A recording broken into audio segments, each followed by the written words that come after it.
नमस्कार दोस्तों, नासा के एस्ट्रोनॉट सुनीता विलियम और Butch Wilmore international space station से फाइनली 286 दिन बाद 18 मार्च 2025 को शाम के 5:57 पे फाइनली इस धरती पे लौट आई। इसके साथ ही सुनीता विलियम बन गई सेकेंड एस्ट्रोनॉट जिन्होंने अब तक स्पेस में सबसे ज्यादा दिन गुजारे। ये स्पेस में कुल अब तक 608 दिन गुजार चुकी है। यहाँ टॉप पे यानी कि नंबर 1 पे बैठी है पिगी विट्सन, जिन्होंने अब तक कुल स्पेस में 675 दिन गुजार चुकी है। ये जिस स्पेस क्राफ्ट से जा रहे थे इसमें बैठे थे नासा के 2 बड़े experience astronaut, commander Butch Wilmore और पायलट सुनीता विलियम। आपको ये जान के हैरानी होगा कि जब इन्हें 5 जून 2024 को भेजा गया था इंटरनेशनल स्पेस स्टेशन, तो इन्हें बस 8 दिन का मिशन पे भेजा गया था। जब ये जा रहे थे तो इसमें बैठे थे नासा के 2 बड़े experienced astronaut, commander Butch Wilmore और पायलट सुनीता विलियम। ये जब वहाँ पहुँचते हैं तो बड़ी खुशी से इंटरनेशनल स्पेस स्टेशन में एंटर करते हैं। इस वीडियो को देखिए, इसमें सुनीता विलियम कितनी एक्साइटेड है एंट्री के वक्त। लेकिन कुछ ही समय बाद इन्हें पता चलता है कि इनके स्पेस क्राफ्ट में कुछ गड़बड़ी है।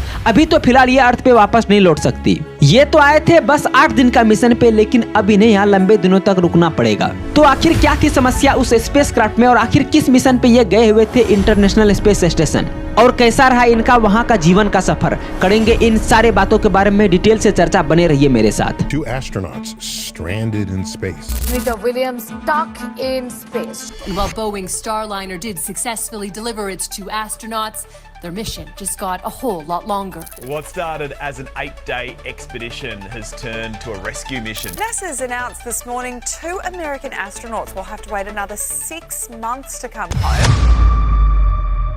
बात है 5 जून 2024 सुबह के 10:52 पे अमेरिका से स्टारलाइनर स्पेस क्राफ्ट का एक रॉकेट लॉन्च किया गया। इसमें बैठे थे नासा के 2 बड़े हस्ती, पायलट सुनीता विलियम और कमांडर बुच विल्मोर। ये जा रहे हैं इंटरनेशनल स्पेस स्टेशन बस 8 दिन का मिशन पे। जिस स्पेस क्राफ्ट में ये है वो है स्टारलाइनर, जिसे एक प्राइवेट कंपनी बोइंग ने बनाया। ये वही कंपनी है जो एरोप्लेन भी बनाती है और हाल ही में जो जेजू एयरलाइंस की जो एक फ्लाइट एक्सीडेंट की थी 29 दिसंबर 2024 को थाईलैंड में, वो एरोप्लेन भी बोइंग का ही था। और हाल ही में बोइंग का कई सारे प्लेन क्रैश किए। पूरी दुनिया में 2 मेजर प्लेयर है लार्ज कमर्शियल एरोप्लेन मैन्युफैक्चरिंग के लिए, यूएस बेस्ड बोइंग और Airbus group. Starliner developing stage में थी और यह मिशन का आखिरी पड़ाव था स्टारलाइनर की काबिलियत को जांचने का।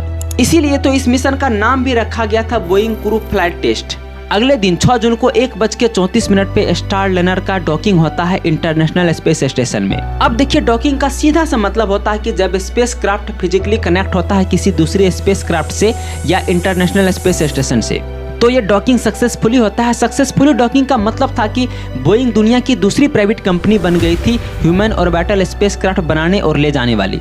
इससे पहले स्पेस एक्स इकलौती ऐसी कंपनी थी जो ये काम कर पाती थी। डॉकिंग सक्सेसफुल होने के बाद इन्हें बस 8 दिनों में ही वापस लौट आना था, लेकिन एक्चुअली में एयरक्राफ्ट में कुछ गड़बड़ी आ गई थी, जिससे नासा ने डिक्लेयर किया कि इस स्पेस क्राफ्ट में बहुत सारी कमियां आ गई है, जिससे इन्हें दोबारा यूज नहीं किया जा सकता। ये जो स्टारलाइनर गया था इसका पूरा नाम था crew space transportation 100 Starliner, in short कहे तो CST 100 स्टारलाइनर। स्पेस एक्स और बोइंग प्राइवेट कंपनी के अलावा दुनिया में बस 3 ही ऐसे देश हैं जो ह्यूमन ऑर्बिटल स्पेस क्राफ्ट बना पाए हैं। ये कंट्रीज है चाइना, रसिया और USA। हालांकि अपना इंडिया चौथा कंट्री बनने वाला है, क्योंकि इंडिया पिछले कुछ वर्षों से गगनयान मिशन पे काम कर रहे थे और अपना इंडिया टेस्टिंग में सफल भी हो गया। हालांकि इसमें जो भेजा गया था कोई ह्यूमन नहीं था, बल्कि डमी रखा गया था। लेकिन नेक्स्ट टाइम जो इंडिया भेजने वाले हैं अंतरिक्ष में, ये 4 एस्ट्रोनॉट को भेजेंगे। Captain Prashant Nair, Captain Ajit Krishnan, Captain Angad Pratap, Commander Shubhanshu Shukla.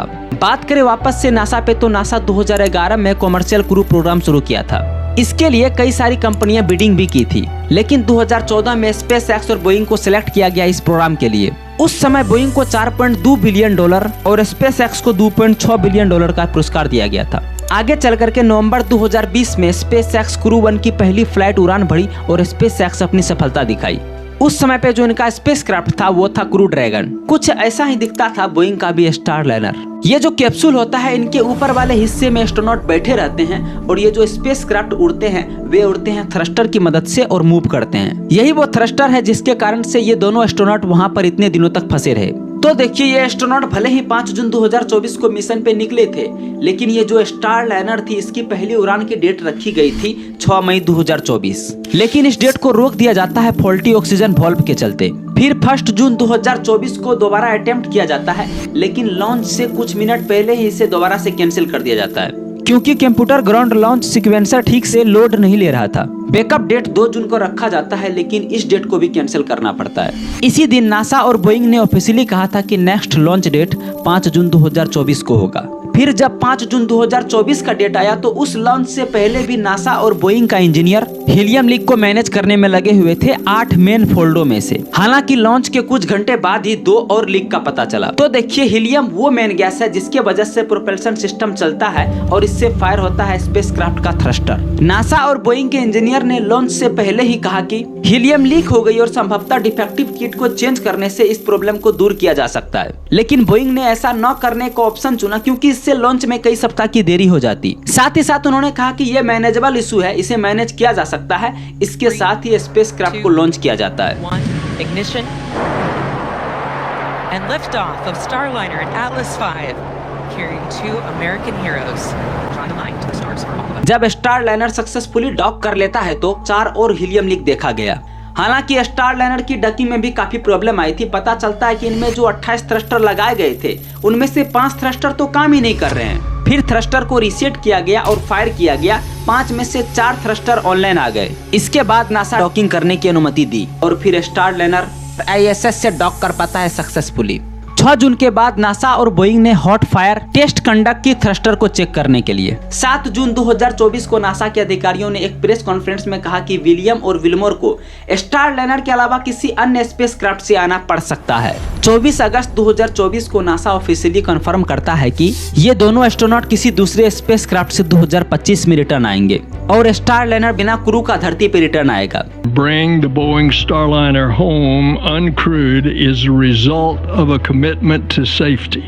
7 सितंबर 2024 को स्टारलाइनर लैंड करता है बिना क्रू का न्यू मैक्सिको के व्हाइट सैंडर्स स्पेस हार्बर पर। ये दोनों एस्ट्रोनॉट वहां फंस गए अगले 9 महीनों के लिए। ये दोनों भले ही वहां फंस गए, लेकिन ये कोई खतरे में नहीं थे। इंटरनेशनल स्पेस स्टेशन 356 फीट यानी कि 109 मीटर इंड टू इंड लंबी है। इसमें एस्ट्रोनॉट जाते हैं और वहां अपना मिशन पूरा करके आते हैं। इसमें 6 लोगों का सोने की जगह है। यहाँ खाने, पानी, कपड़े, ऑक्सीजन सब चीजों का इंतजाम है। जिम है, बाथरूम है, 360 विंडो व्यू है। हालांकि ये कोई लग्जरियस नहीं है, बट सरवाइव कर सकते हैं। इसका खुद का ऑक्सीजन जनरेटिंग सिस्टम है, ऑक्सीजन रिसाइकिल करने का सिस्टम है। अब देखिए, जब हम सांस छोड़ते हैं तो उसमें सिर्फ कार्बन डाइऑक्साइड ही नहीं रहता, बल्कि उसमें कुछ ऑक्सीजन की भी मात्रा रहती है, तो उसे भी यहाँ पे रिसाइकल कर लिया जाता है। यहाँ पे पेशाब को भी रिसाइकल किया जाता है, पीने योग्य पानी बनाया जाता है और साथ ही साथ ये मॉइस्चर को भी कैप्चर कर लेता है जो सांस और पसीने में होता है। Water recycling system we have here on the station that turns the water in our urine, the water in our sweat, the water even the perspiration, even the water in our humidity in our breath into drinking water again. जब ये दोनों वहाँ पे पहुंचे थे तो वहाँ पे एक्सपेक्टेशन 71 पहले से मौजूद था। ये जो एक्सपेक्टेशन 71 है ये हमें बताता है कि ISS में अब तक 71 टीम जा चुकी है। अब चूंकि ये दोनों को यहाँ पे लंबे समय तक रुकना पड़ा था तो एक्सपेक्टेशन 71 और एक्सपेक्टेशन 72 ये दोनों एक्सपेक्टेशन का हिस्सा बन गए थे। ये दोनों एक्सपेक्टेशन 71 यहाँ पे रिसर्च कर रहे थे स्पेस बोटनी पे और साथ ही साथ न्यूरो डिजेनरेटिव डिजीज और थेरेपी पर भी। इससे पहले सुनीता विलियम एक्सपेक्टेशन 14 और 15 का भी हिस्सा रह चुकी है 2006 ईस्वी में और एक्सपेक्टेशन 14 में ये फ्लाइट इंजीनियर के रूप में काम की। आगे नासा ने डिसाइड किया कि विलियम और विल्मोर वहीं रुक के काम करेगी एक्सपेक्टेशन 71 व 72 के साथ में। The decision to keep Butch and Sonny aboard the International Space Station और वे एजेंसी के स्पेसएक्स क्रू 9 मिशन को सौंपे गए 2 अन्य चालक दलों के सदस्यों के साथ ड्रैगन अंतरिक्ष यान पर सवार होकर घर लौटेंगे। इधर स्पेसएक्स पूरी तरह तैयारी में जुट जाते हैं और डेट आता है 12 मार्च 2025। स्पेसएक्स की क्रू ड्रैगन स्पेसक्राफ्ट लॉन्च करने वाला था। ये उड़ान भरने से बस 45 मिनट पहले ही कैंसिल कर दिया जाता है हाइड्रोलिक सिस्टम में इशू की वजह से। नेक्स्ट डेट बनता है 14 मार्च 2025। इस दिन फ्लोरिडा के कैनेडी स्पेस सेंटर से स्पेसएक्स का ड्रैगन स्पेसक्राफ्ट सक्सेसफुली लॉन्च करता है। इसमें बैठे थे 4 crew member, Anne McClain NASA के एस्ट्रोनॉट और कमांडर, निकोल एयर्स नासा के एस्ट्रोनॉट और पायलट, ताकुया ओनेसी जापानी एरोस्पेस का और किरिल पेस्कोव। 16 मार्च 2025 को स्पेसएक्स का क्रू ड्रैगन ISS से सक्सेसफुली डॉक करता है। 18 मार्च 2025 को रात के 1 बजे क्रू 10 अनडॉक करता है ISS से 4 एस्ट्रोनॉट को लेके। करीब 17 घंटे बाद शाम के 5:57 पे स्पेसएक्स का ड्रैगन फ्लोरिडा के तट पर उतरता है। कैप्सूल को पानी से बाहर निकाला जाता है और एक रिकवरी शिप पे रख दिया जाता है। यहाँ से अंतरिक्ष यात्री को वापस से धरती पे छोड़ा गया। इसके साथ ही ये दोनों एस्ट्रोनॉट का 9 महीने का अंतरिक्ष का सफर खत्म होता है। बहुत बहुत धन्यवाद, आपने पूरा वीडियो को देखा। जल्द ही मिलते किसी अन्य वीडियो में, तब तक के लिए नमस्कार।